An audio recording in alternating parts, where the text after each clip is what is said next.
বাংলাদেশের মতো ৬ ঋতুর সমারোহ না থাকলেও পাশ্চাত্যের দেশগুলোর ঋতু বদলের খেলা একটু ভিন্ন ধরনের।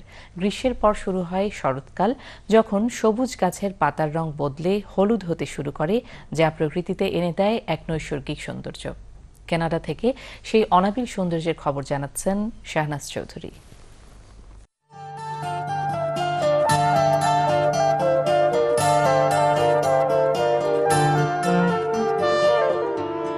ঋতু বৈচিত্র্যের দেশ কানাডা। এই দেশে মূলত 4টি ঋতু সামার, ফল, উইন্টার, স্প্রিং আসে ভিন্ন ভিন্ন আঙ্গিকে, নিজস্ব স্বকীয়তা আর বৈচিত্র্য নিয়ে।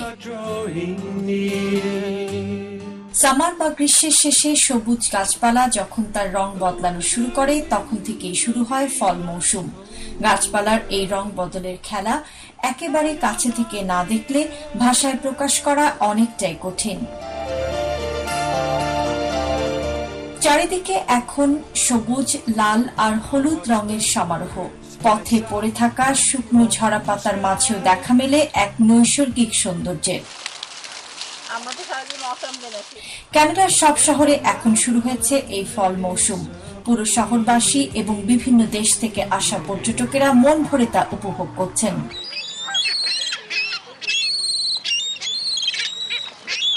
So the surrounding is absolutely beautiful. There are চারদিকটা এক কথায় খুবই চমৎকার। কেউ কেউ লেকে নেমে আনন্দ পাচ্ছেন, আর শিশুরা ছুটোছুটি করছে আনন্দে। এক কথায় এখানে আসতে পেরে আমরা ভীষণ খুশি। so we are very happy. খুবই চমৎকার লাগছে।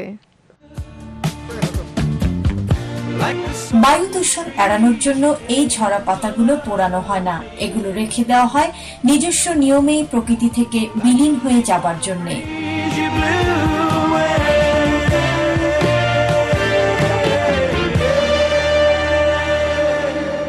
ফলের পর উইন্টার বা শীত, শীতের দীর্ঘ বিরতির পর শুকনো বিবর্ণ গাছপালা আবার সবুজ সতেজ হয়ে ওঠে প্রাকৃতিক নিয়মেই।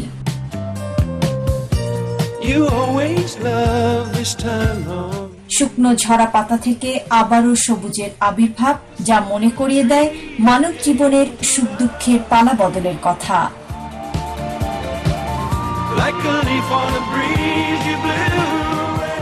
ইংরেজি ভাষায় অটম সিজন বা ফল মৌসুম, যখন গাছের পাতায় 3টি রঙের সমাহার, হলুদ, সবুজ আর লাল।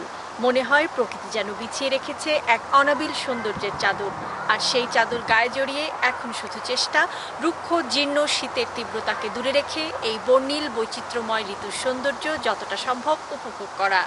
Shahnaz Chowdhury, Banglavision, Alberta, Canada.